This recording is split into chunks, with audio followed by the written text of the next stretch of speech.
I love you all as Christian brothers and sisters. Most of you probably like me.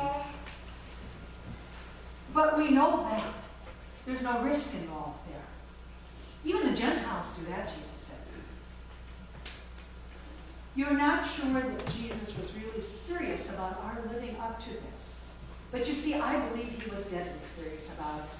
So deadly serious, brothers and sisters, that he died for this belief. Love your enemies. Pray for them. It was a lonely figure of Jesus on the cross, stripped nearly naked. His coat was taken from him. Soldiers were gambling over it, throwing dice at the foot of the cross.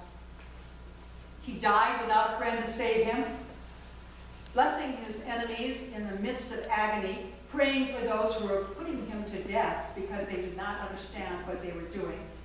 He put his life and his body where his teaching was. In fact, his teaching was his life. And that is where he put his body. And if we are to follow him, we must struggle imperfectly towards that perfection that he described when he urged us to be complete and to be finished.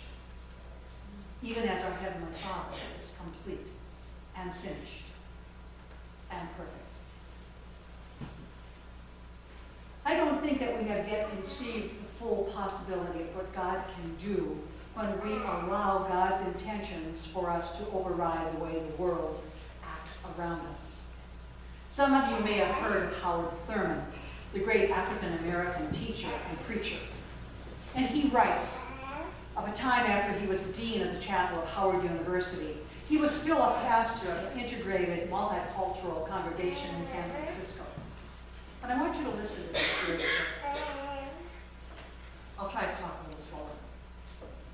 He was invited to St. Louis to speak at the 1952, some of us remember that, Methodist National Student Conference.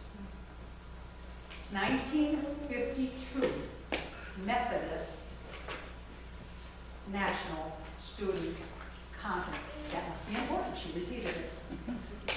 He traveled by train, as most people did then, and he went to the Jefferson Hotel, fresh from the arrival of the station, where he had been met by a delegation. And they brought him to the hotel, and after breakfast, he was led off to the conference for his morning presentation. At noon, he was brought back to the hotel by his hosts for lunch. As soon as they sat down, the waitress filled their glasses and quickly left.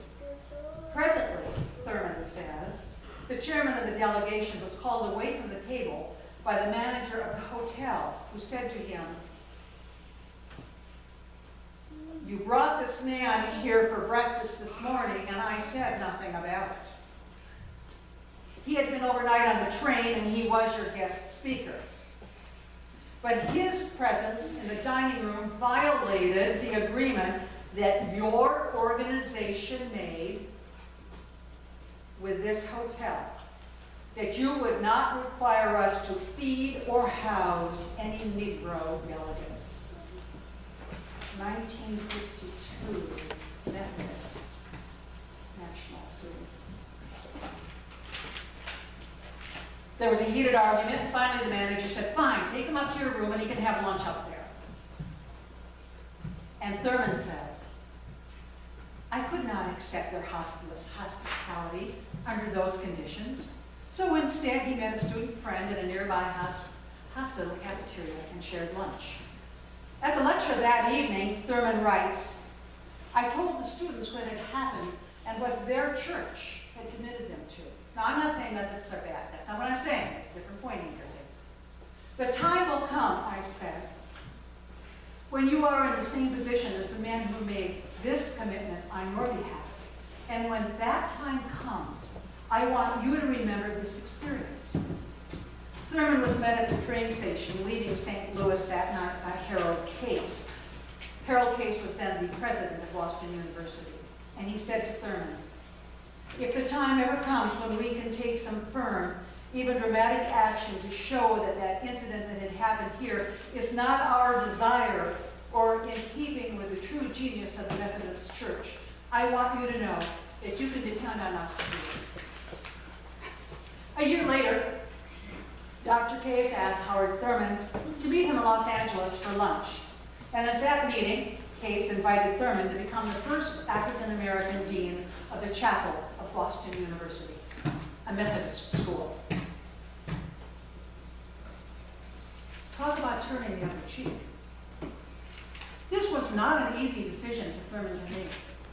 The way they had just treated him a year before, now they're offering him this position. He had to turn the other cheek, even for a compliment